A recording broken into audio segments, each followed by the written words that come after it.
Boa noite, Matheus, boa noite, Daniel e o Carlos também. Eu tive aqui sim outra vez. Sobre a pergunta, assim, para eu falar sobre o porquê que eu creio em Deus, é bem simples, porque eu nasci num lar cristão, né? Então a minha crença veio de, de família, testemunho desde criança. Então, esse é o motivo pelo qual eu creio. Agora, como eu creio em Deus, depois que eu cresci, eu comecei a entender as coisas, pesquisar e estudar, né? Eu sou formado em teologia, eu sou pastor, então eu tenho um pensamento um pouco diferente. Eu creio em Deus por causa da complexidade que o mundo, que o universo é. Eu não consigo imaginar que seria possível existir o que existe sem algo por trás. Eu acho complexo demais, né? Então eu vejo Deus como algo possível, né? Até brincando com alguns amigos que são ateus, eu falo que Deus para mim é improvável, mas possível, né? Então assim eu creio em Deus dessa forma, né? Você falou sobre o sobrenatural, essas coisas sobrenaturais, né? Que a Bíblia relata algumas. Para mim o sobrenatural é apenas aquele fato desconhecido, né? A partir do momento que você conhece, deixa de ser sobrenatural. Não seria algo transcendente. Eu não acredito que esse Deus que eu vejo como possibilidade, ele intervém no mundo. Para mim, não teria sentido, né?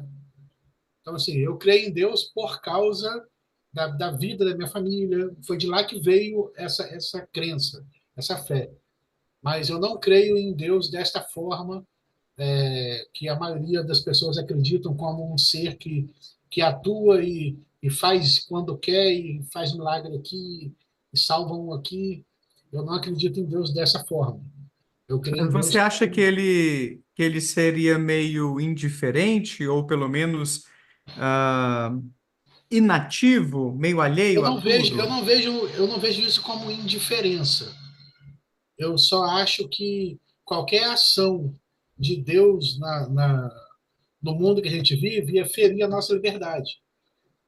Eu não vejo isso como possível. Ele seria um Deus fraco, imperfeito, se precisasse interferir segundo a vontade dele, de uma maneira contra a nossa vontade, ele estaria criando um mundo que não seria livre. Isso feriria a liberdade que a gente tem. Se ele consegue intervir e fazer algo que ele quer e eu não sou livre. Então, eu não creio que o Deus possível que possa existir seria dessa maneira. Para mim, seria inviável, né? Seria algo improvável, seria algo que não teria sentido, incoerente, a melhor palavra, incoerente, né? Acreditar que Deus fez algo e que precisa que ele venha intervir para que algo dê certo, né? Eu acho que nós fomos criados um mundo livre e não tem essa ação de interferência dele. Entendeu? O que você acha disso, Matheus? Interessante. Boa noite, Rodrigo. Obrigado pela participação. Bom, quando você fala que você é cristão, estou supondo mesmo que da sua maneira, por causa da sua família, eu não considero isso um motivo bom, porque por causa da nossa família, a gente também pode ser várias coisas, né? A gente pode acreditar em Papai Noel, a gente pode é, ser contra, sei lá, homossexuais, ou a educação é muito arbitrária e tem algo que você não tem uma obrigatoriedade de seguir aquilo que te ensinaram na infância, né? Mesmo que tenha um componente emocional muito forte de querer agradar os pais ou querer se ver pertencido. Eu acho que todo mundo devia buscar a verdade, né? Por mais perigosa que ela possa parecer e por mais insegura, né? Que a gente possa ficar nessa trajetória. E além disso, agora a gente está diante da possibilidade Você diz que não acredita num Deus que intervém. Eu queria só que você fizesse um esclarecimento. Você acredita que Jesus Cristo foi o Deus encarnado, Filho de Deus e Deus encarnado, e ele transformou água em vinho, fez milagres, ressuscitou e nasceu de uma virgem. Você realmente acredita que isso aconteceu 2000 anos atrás no mundo que a gente está hoje? Você acha que isso aconteceu? O homem estava morto e voltou à vida? Então, falando das duas coisas, eu não disse, né, que, que o que eu penso hoje é fruto do que meus pais me ensinaram. Eu disse que começou lá, mas o que eu entendo hoje é fruto do que eu pesquisei e entendi e que é o conhecimento que eu tenho, né? Eu não vivo buscando a verdade, né? Porque eu acho que a verdade é muito relativa. Eu vejo que a gente precisa produzir conhecimento. E a Mas o partir do cristianismo conhecimento, não acha que a verdade é relativa. não, mas aí é uma parte da história do cristianismo a partir de um século tal, por causa do racionalismo que teve briga e criaram essa ideia de um Cristo da fé. Isso aí não faz parte de toda a história da Bíblia. Tem um período onde surgiu isso. E isso é um fato social, é um fato político, não é algo que está presente em toda a história bíblica, né? Então, isso para mim não tem relevância, né? Não tem importância que deveria ter. Ó, eu vejo que muita gente dá importância a isso hoje, mas não pelo fato de que isso está presente em toda a história. É pelo fato que o cara precisa disso hoje para viver dentro da comunidade e do que ele precisa, Mas né? você acredita que ele, Eu que ia ele... responder agora. Sobre o Jesus, né? Tem duas coisas. Eu não acredito, já falei em relação a milagre, essas coisas, não, né? Só que assim, o Jesus, a figura de Jesus, né? Essa parte do ressuscitar, essa parte de andar sobre as águas, né? A gente vê a religião não, o povo judeu não era monoteísta. A primeira religião monoteísta que teve, acho que foi o zoroastrismo, né? E essas coisas atribuídas a Jesus vieram de lá, Zoroastro. Tem a parte da narrativa bíblica que é você curar uma pessoa, né? Isso não faz parte de Zoroastro, mas a parte extraordinária de andar sobre as águas, de nascimento virginal, isso tudo veio de lá. É mais algo mítico do que narrativa bíblica, né? Então, eu não acredito dessa forma. Não acredito dessa forma, né? Aí, ótimo, excelente, porque assim, no meu entendimento, o cristianismo, ele prevê que você acredite dessa forma. Então eu já te pergunto se vale a pena continuar se dizendo um cristão, porque você acha que a verdade pode ser relativa, você acha que os milagres foram mais uma coisa mítica e não algo que aconteceu no mundo real, com o ser humano concreto. Então eu te encorajaria a se desvincular desse rótulo, assim, Então, aí porque eu falei com o Daniel. Pessoal já tá te chamando de pastor ateu, Rodrigo. Olha, olha. Muita gente fala isso. Mas aí, Daniel, eu falei com você sobre um dos motivos que, quando eu comecei a me aprofundar, que foi o livro do Dawkins, do Ciência na Alma. O que o Dawkins faz? Ele faz um ensaio sobre Jesus e ele conclui assim: se essas pessoas que usam a fé para terrorismo e para maldade estivessem em boas mãos, fariam coisas maravilhosas.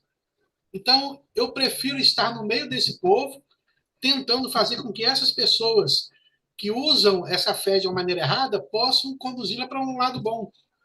Então, o motivo de eu ser e viver o que eu vivo hoje é porque eu acredito que essa prática é ruim e que precisa ser redirecionada. Não tem sentido se eu chegar, por exemplo, uma senhora que trabalhava aqui em casa, ela veio aqui e veio e falou assim, ela me chama de Xerene, Xerene, o meu pastor me disse que se eu não votar no candidato da igreja, no outro domingo eu vou ter que ser exorcizada. Eu não quero cair lá na frente, não quero passar vergonha. O que eu faço? Essa pessoa, ela nunca vai procurar um psicólogo, ela nunca vai procurar um terapeuta, ela não vai procurar ninguém, ela vai procurar um outro pastor para ajudá-la. Então é por causa de pessoas assim que eu vivo o que eu vivo hoje. Ela me procurou, eu orientei, conversei, acalmei, pude explicar para ela o que estava acontecendo. Ela voltou em quem ela quis e não aconteceu nada. Ela estava com medo de voltar à igreja. Então, por causa desses extremismos, eu digo que vale a pena eu afirmar que sou pastor cristão e viver o que eu vivo hoje. Entendeu? Olha só. É uma postura até corajosa, né, Rodrigo? Vamos pensar, você se posicionando aqui em rede nacional, tô brincando, não em rede nacional, mas trazendo uma perspectiva. Vocês viram, você viu, Matheus, especificamente, você que está ligado no Dawkins, que o Rodrigo também mencionou, o Dawkins comentando sobre ser um cristão cultural. No sentido, pelo que eu entendi, eu não li a matéria, só chegou até mim, o pessoal discutiu lá no nosso grupo do Telegram do Instituto Ponto Azul, deu o que falar, o pessoal ficou uns 2 dias discutindo isso, mas que seria talvez uma perspectiva parecida com a do Rodrigo, não que o Dawkins seja um pastor e esteja tentando mudar as coisas de dentro, como o Rodrigo parece propor, mas no sentido de ver algumas coisas boas no cristianismo e preferir aqueles valores ou uma atitude cristã diante de certas coisas, colocando o amor acima de tudo e tal, do que aqueles grupos de um islamismo radical que acabam ameaçando a segurança pública, e aí ele estava, parece que no contexto do islamismo, discutindo esse tipo de coisa, né? Então, eu não vi a fala dele na íntegra, vi uma coisinha ou outra aqui e ali, mas se você puder comentar se tem alguma relação com essa atitude do Rodrigo aí, que é bem curiosa, bem interessante, eu acho que pode ser legal. Bom, primeiro, parabéns pela coragem, Rodrigo. Eu também acho muito legal você fazer frente a esses extremismos e fanatismos e obscurantismos que são o grande problema, né? O Brasil é um país que sofre muito disso, infelizmente. É, e com relação ao Dawkins, antes de voltar a isso, eu fiz um vídeo sobre isso que está disponível no canal hoje, tá? Quem tiver curiosidade, depois que essa live acabar, vai Que no meu legal. canal. O vídeo de hoje é, teria Richard Dawkins se convertido ao cristianismo? E a minha resposta, já dando. Eu quero que vocês vejam o vídeo, né? Então, mas eu vou falar aqui de qualquer jeito. Mas não, ele não se converte ao cristianismo. Ele está só dizendo que diante do Islã, o cristianismo é preferível. E ele é contra a ideia de que a cultura ocidental seja transformada de uma cultura cristã. Com isso se entende a arte, as instituições, os valores cristãos, para uma cultura islâmica, porque há um número muito grande de mesquitas sendo construídas na Europa, nos Estados Unidos também está crescendo, o Islã está crescendo muito rápido. E diante disso, e na mesma entrevista ele esclarece que ele continua discordando de todas as palavras da Bíblia e que ele não muda nada com relação a isso. Ele ainda pensa que é falso. Ele só se diz, talvez uma expressão que eu particularmente não acho a mais feliz, um cristão cultural, né? Porque para mim esses valores não são exclusivos do cristianismo. Muitos dos valores cristãos que a gente valoriza, a regra de ouro, o que está no Sermão da Montanha, sim, tudo isso está lá. Mas isso também está em outras éticas seculares que tiram essa parte que a gente não consegue provar, essa parte que é a parte sobrenatural, né? E que eu não penso que seja necessária nem provada. E só para concluir, então, comentando a posição do Rodrigo, a despeito do meu elogio pela sua coragem de fazer frente a isso de dentro, eu ainda acho preferível que haja um esforço no sentido de falar para as pessoas que, olha, você não precisa viver nessa relação com o ser sobrenatural para você se sentir bem na sua vida, ou para você fazer o que você acha que é certo. Você pode fazer a psicologia, você pode seguir o seu caminho, buscar a educação. Existe essa coisa que foi inventada na Grécia Antiga, que se chama pensamento dialético, com o qual a gente pode, com segurança, sabe? Você pode falar da figura de Sócrates, que é uma figura belíssima e fantástica no sentido figurado, porque ele era muito feio, que você pode comparar com a figura de Jesus e dizer, olha, esse cara também era muito virtuoso, e olha o que ele inventou, né? Então, você pode inspirar as pessoas nesse sentido também, do pensamento crítico. Se for extremamente necessário para você continuar se dizendo pastor e que isso seja feito dentro do cristianismo, você que sabe, mas se você conseguir também introduzir esse elemento do pensamento racional, eu acho que vai ser fantástico e vai ser uma contribuição ainda maior para as pessoas. Até porque a verdade é o que a gente quer, né? Mesmo se algo providencia conforto, pelo menos na minha visão, algo que providencia segurança e ética até, se é falso, né? Eu não quero algo falso, eu quero uma coisa que seja real, né? A gente não quer uma coisa falsa, a gente está buscando a verdade, sim. Então é importante. Eu não acho correto o discurso de que o importante é as pessoas viverem bem com as suas superstições. Não, gente. A gente quer a verdade, pô. A verdade é legal. Então, enfim, tô digredindo já. Vou passar a palavra aí para vocês. Então, Matheus, Rodrigo, quer comentar um pouquinho? quero sim acrescentar uma coisa rápida. Assim, como eu falei no início, eu não acredito que Deus intervém no mundo. Então, já baseado nisso que eu acredito, eu não tenho como dizer para alguém que Deus vai fazer algo por ela, né? É uma coisa que eu ensinei para o meu filho, né, através de um jogo de futebol. Como que você vai pedir para que um time ganhe se no outro lado, como que Deus vai atender a vitória de um lado se nos dois lados tem gente orando? Muito Exato. Não tem bom. sentido, entendeu? Não tem sentido. Os dois times têm cristãos, os dois estão orando, Deus vai decidir e vai escolher um dos dois e vai prejudicar o outro. Então, não há nada que Deus faça por alguém que, atendendo esse alguém, prejudique o outro. Se isso acontece, não é Deus, né? Então, assim, o que eu vejo é que assim as pessoas estão presas a essas questões. É mais fácil você prometer algo que você não tem controle e a responsabilidade total é de outro, do que você prometer algo que você pode fazer, né? Se você pode fazer algo, se você tem uma pessoa necessitada, é mais fácil você falar, oh, Deus vai te abençoar, do que você abrir a sua vida e doar para ela.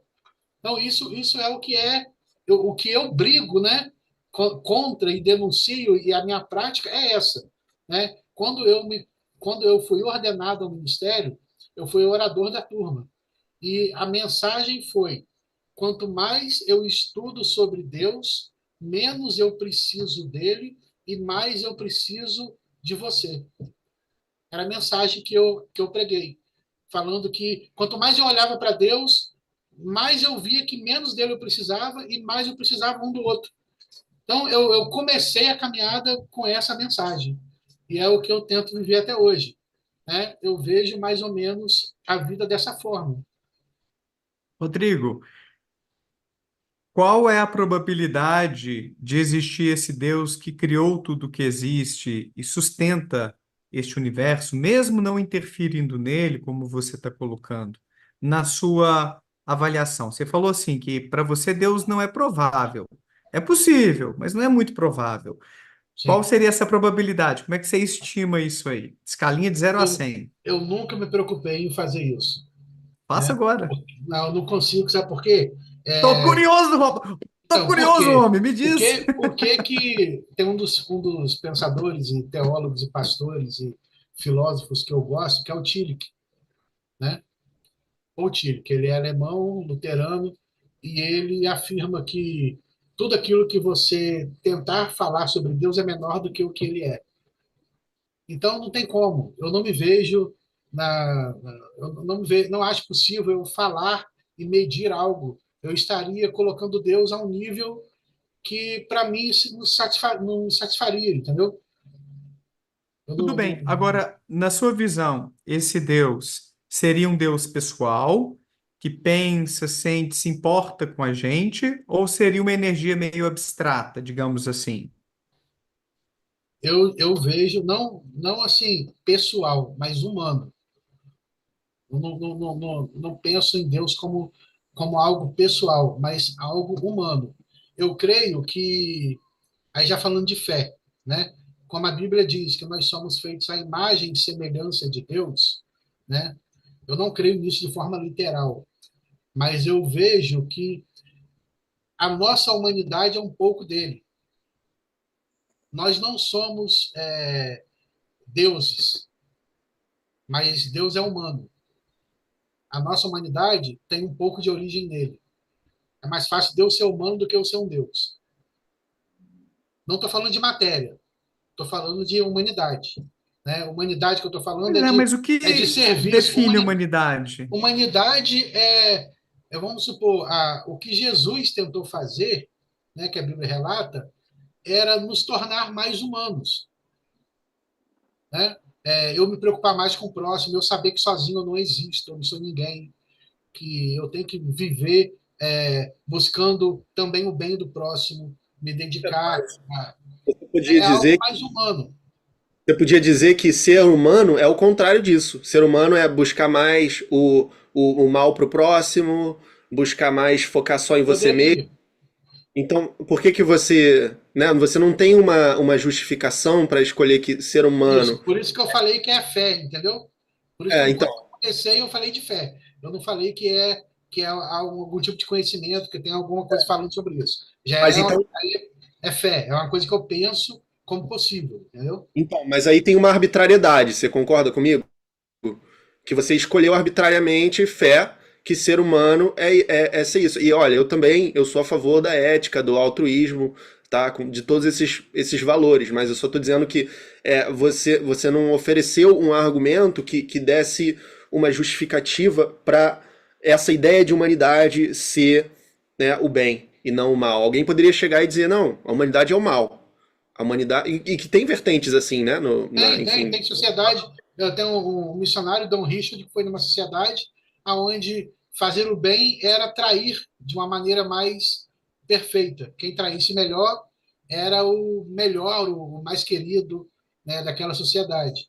Tem um livro que fala sobre isso, que lá a traição era valorizada. Mas quando você diz que Deus seria humano e essa humanidade se define por essas ações de benevolência, de fazer coisas boas ao próximo, mas o Deus que você descreveu é um Deus que está distante, que não intervém ao nosso favor, que não está nos ajudando. Então eu achei um pouco contraditório. A gente está falando sobre o fato de Deus não fazer o que a gente faz. Não nos ajudar, não me ajudar a me curar da minha alergia, de qualquer doença que Então, mas aí seja. ele não é que ele não faz porque. Você perguntou se ele sentiria alguma coisa. Não é porque ele não faz porque ele não quer, ou porque ele não sente, ou porque não vê necessidade. É porque isso feriria a nossa liberdade. É como se eu pegasse o meu filho e não deixasse ele escolher livremente as coisas. Determinasse para ele e colocasse o futuro dele de acordo com o que eu quero. Mas se ele cai e se machuca, você vai lá ajudar o pobrezinho. Sim, mas ele caiu. Eu não derrubei ele. Entendeu? Sim. A É gente isso. também tropeça e se machuca, a gente adoece, a gente Eu vive sei. na pobreza. Então, cadê Deus para nos socorrer nessas aflições? Então, isso aí eu não consigo entender assim. Não consigo. Acha Ah, que ele, sendo Deus, ele não poderia escolher quem socorreu ou não. Aí sim, seria certo se não houvesse desastre no mundo, se ele socorresse a todos. Aí teria sentido. Mas dessa forma, não. Ele não vai. Não tem por que Deus me socorrer. Meu caso, por exemplo, minha família. Um irmão meu, quando eu tinha, acho que 6 anos. Ele adoeceu, nasceu, adoeceu, e o médico mandou ir para casa que ia morrer. Estava muito magro e tal, e eu lembro quando ele estava doente, não tenho a visão dele doente, mas eu lembro dele no hospital, a gente foi morar em outra cidade para ele ser tratado, o médico falou, leva para casa que vai morrer. Ele está vivo até hoje, ninguém sabe o que aconteceu.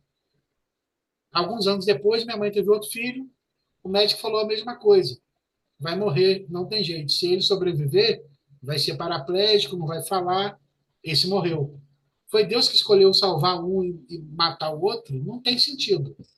Entendeu? Para mim, isso não tem sentido. Por isso que eu acho que Deus não interfere. Entendeu? ou não existe Deus. Sim, é uma possibilidade. Aí é o que eu pergunto para quem não crê em Deus. Eu creio em Deus como provável. Então, Deus pode existir ou não. Você pensa da mesma forma? Você afirma que Deus pode existir ou crê que não? Ah, Entendeu? eu acho que o Daniel concorda Eu, comigo que a gente não diz que é impossível, a gente então, diz que é menos razoável pensar que exista, sim, né? sim, Isso não eu nos torna entendo. agnósticos, porque se fosse o caso disso nos tornar agnósticos, ninguém cientista seria ateu. Então é uma falácia você dizer que isso nos torna agnósticos, porque tem gente que fala Não, isso. eu não disse isso, não é isso que eu falo, é Não, porque muita não, é. gente, muita gente que eu converso, as pessoas são muito duras e falam, não, Deus não existe e acabou, e não tem conversa. E quando perguntam para mim, eu acredito que Deus existe, eu creio em Deus, como eu falei, é provável que Deus exista. Mas Mas você caso especificar a probabilidade. não, eu não consigo. Então, Caso eu esteja errado, eu também não vejo problema. Eu posso estar errado, entendeu? E convivo bem com isso. Não, Uhum.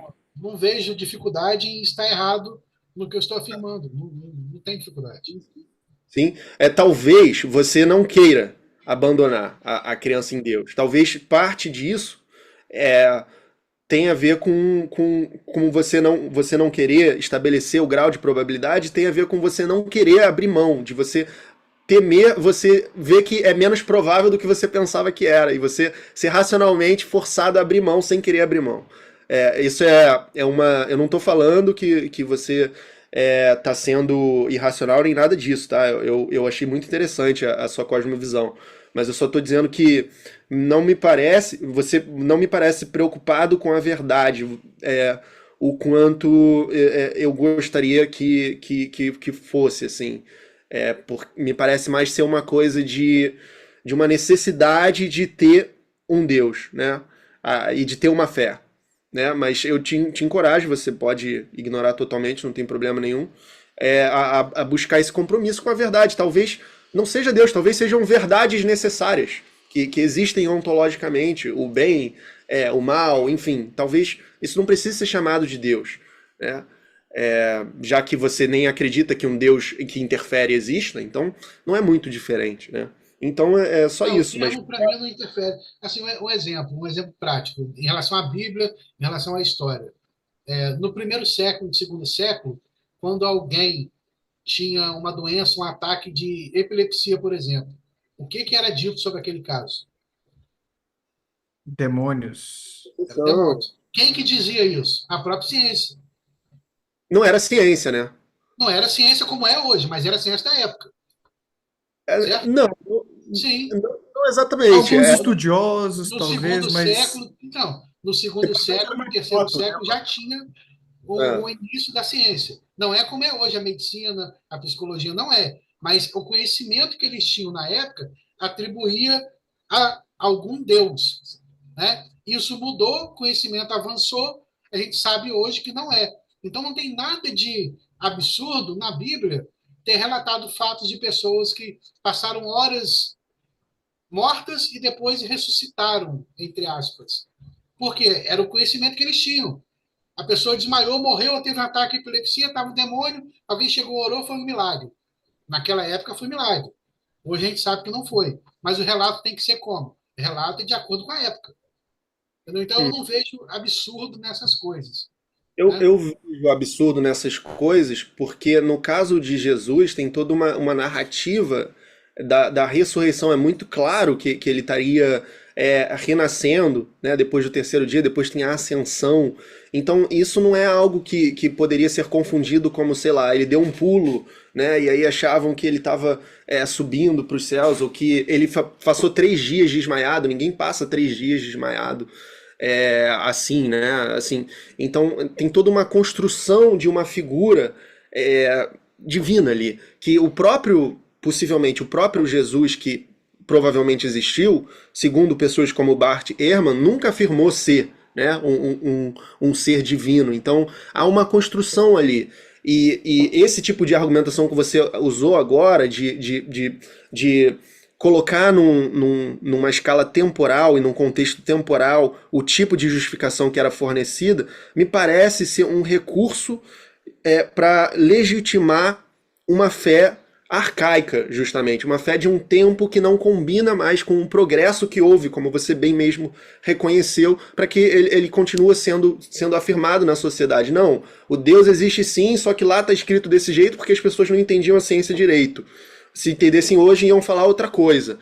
Mas existe sim Deus. Não, eu vejo diferente. Eu vejo como que não, não existia um entendimento da realidade como a gente pode ter hoje, e as explicações místicas eram parte disso, e essa divinização, né, de um ser, de um ser humano, enfim, e uma projeção de um ser sobrenatural fazem parte disso, né? Assim como os queria milagres. comentar uma coisa rapidamente. A gente já precisa também, daqui a pouquinho, finalizar a live pelo horário aqui, mas o Sagan comentou uma coisa que tem a ver com isso tudo que o Rick comentou, que o Matheus agora também complementou que, na medida em que a ciência avança, Deus vai ficando com cada vez menos coisas para fazer. Então, antes a gente atribuía aos demônios e deuses, até o desabrochar da flor, ou a pessoas que estão convulsionando, como você bem lembrou, né, Rodrigo? Imagine só o cara que Jesus ressuscitou fosse alguém que estava ali tendo uma convulsão. Acharam que ele morreu e depois voltou, né? Recobrou a consciência depois de uns minutinhos ali. Estou brincando aqui, embora, enfim, coisas do tipo podem ter acontecido de fato. Mas o Sagan também tem um comentário, uma reflexão que eu acho muito pertinente diante disso que você está trazendo para a gente, sobre esse Deus que não é ativo no mundo, que inclusive até ah, acaba não se enquadrando nessa definição, nesse conceito mais tradicional de Deus, que é o Deus teísta, sobre o qual os filósofos se debruçam, porque é esse Deus que tem um interesse especial pelos seres humanos, que faz milagres, que se importa com a gente, que nessa versão cristã, por exemplo, vai acabar julgando vivos e mortos, e alguns vão para o inferno, outros vão para o céu. Enfim, merecerão o ticket da felicidade eterna. Se você puder comentar se você acredita em céu e inferno, eu acho legal. Mas, por último, o Sagan, ele problematiza assim, Rodrigo, qual é a diferença entre um Deus que não deixa suas marcas no mundo e um Deus que não existe? É uma excelente pergunta. É uma excelente pergunta. Então, mas aí falando, vou falar sobre isso e não vou demorar, prometo. Tá. Falando sobre a questão de céu e inferno, sobre essa questão da ressurreição, né? Essas coisas são recentes, né? Como eu falei no início, pelo menos que eu lembro é assim, o ser humano no início, noção de inferno, noção de céu, ressurreição dos mortos, isso tudo é terceiro, quarto século para cá, e que foi acrescentado aos textos já escritos do Novo Testamento. Não é uma ideia original, né? Isso não é uma ideia original. Para você ter uma ideia, a Bíblia como palavra de Deus é praticamente da Reforma Protestante para cá. Não se tratava a Bíblia como palavra de Deus. A igreja não tratava assim. Principalmente os católicos, não tratava desse jeito. Então, isso tem um outro tipo de movimento que não tem nada a ver com a religião. Feuerbach, por exemplo, fala que a religião é o quê? Religar o homem a si mesmo, autoconhecimento. Então, essa era a história da religião. A parte de Deus não tinha muito a ver diretamente com a humanidade, né? Era um outro tipo de relacionamento, né? Então, o homem cria em Deus, o ser humano era politeísta. Então, essa ideia do monoteísmo surgiu junto com essa ideia de um Deus onisciente, sobrenatural, e nada disso faz parte da história, principalmente do Antigo Testamento. Isso tudo é uma ideia, por exemplo, a questão de Deus Todo-Poderoso é uma ideia associada ao imperador. Até as palavras na Vulgata foram trocadas para Pantocrator, que tem a ver com o imperador. Então, isso tudo eu acho que é muito mais político-social do que bíblico, vamos dizer assim, né? Porque teve mais influência desse tipo. Em relação ao que você falou de Deus não existir e Deus não interferir, né? Eu não tenho uma resposta objetiva para isso, né? Por isso que eu falei que eu creio em Deus por causa do lugar de onde eu vim, continuo crendo por causa da complexidade que eu vejo no mundo, mas se ele não existir, não há problema. Não vejo problema nisso, né? Eu vejo que mais importante do que crer em Deus e do que falar sobre isso é o que eu te falei mais cedo sobre eu me relacionar com o outro e promover o bem, a paz e cuidar, que é mais importante do que esse assunto. As pessoas às vezes me perguntam, já vou falar para encerrar, como que eu lido com isso na igreja, no púlpito. Quando eu vou pregar, o que eu faço? A explicação que eu dou é o seguinte: quando alguém precisa de uma vacina, você só aplica a vacina. Você não explica como que ela foi feita. Então, esse assunto que a gente está conversando aqui é técnico. É assunto para laboratório, para academia, para bastidores. Mas o que o doente precisa é do remédio. Que aí eu com esse conhecimento, eu acho que eu consigo produzir um remédio melhor do que um fundamentalista que fica prometendo que Deus vai fazer isso ou aquilo. Você falou da complexidade do universo, né, Rodrigo? E é parecido, né? É um argumento cosmológico, né? É muito parecido com a quinta via do Tomás, né? Que tudo que. Se a gente olha para quanto de aparência de projeto que há no universo, uma coisa tão sofisticada e tão cheia de beleza, né? Algo que nos toca, assim, em vários sentidos, em sua imensa complexidade e design. Como que isso pode não ter sido feito por um projetista, né? Porque todas as outras coisas extremamente complexas e belas que a gente conhece, que parecem assim, foram feitas por projetistas, como a Torre Eiffel, ou um filme 2001, Odisseia no Espaço, ou qualquer coisa extremamente complexa, né? Um sistema matemático. Então, o universo, que é o mais complexo que há, né, deve ter sido feito por um projetista, mas a maneira de responder a isso é que, se você olhar, eu estava até falando no começo com o Daniel, para a teoria da evolução, é uma teoria que explica como que seres muito complexos surgem, né, gradualmente através de modificações genéticas e seleção natural, a partir de um vasto período de tempo, a partir de antecedentes mais simples, né? Então essa complexidade ela não vem pronta, ela vai se construindo por processos que não têm uma finalidade, alguém que ordenou que fosse de tal forma, né? Então é uma maneira de ver como que, se tiver um projetista por trás, não é por isso que há um projetista por trás, né? Porque há coisas que existem que são complexas que não tiveram projetista por trás, como a evolução das espécies. E esse projetista por trás, ele é demasiado oculto, né? Se tiver, assim. Ele podia deixar uma assinatura, talvez, só, né? Tipo, que nem os grandes artistas, assim, um Picasso, assim, do lado. Um Deus, assim, num planeta, sabe? Sei lá, numa constelação. Mas brincadeiras à parte. Então, me parece mais razoável pensar que não existe a partir dos melhores instrumentos que a gente dispõe, que é o pensamento racional e o método científico. Mas obrigado. Foi muito legal. Valeu. Agradeço. Rodrigo, esse papo aí vai render Vai ainda, render. porque eu gostaria que você É, participasse mais vezes aqui. O Matheus vai voltar ao canal certamente, a não ser que a gente quando brigue tiver ao algum longo outro do tema, caminho e ele fique chateado comigo. Tá brincando. algum outro tema próximo, eu volto, com certeza. Só para Então, encerrar também a participação e falar sobre o que ele falou de forma rápida, a, o pensamento de Tillich. Ele pega a teoria do ser de Parmênides e fala que Deus é o ser em si mesmo. É a ideia dele. Porque para que haja o ser, é preciso que ele exista e interaja. Mas aí Deus teria que ser o ser em si mesmo, para não haver essa interação. É uma ideia, não estou Uhum. afirmando como verdade, mas é uma ideia que ele propôs, o Paul Tillich, né? Por isso não há essa interação com o mundo. Legal, legal, interessante. A gente pode também pensar que o ser né? E não precisa chamar o ser de Deus, né? Pode ser só, voltando a A Parmênides, né? terminologia não é imprescindível, né? A questão é a possibilidade de algo, né? Eu falo como Deus porque é o convencional. Mas muitas vezes o convencional tá errado, né? E tem outras conotações prejudiciais, né? Mas eu super É, entendo. concordo.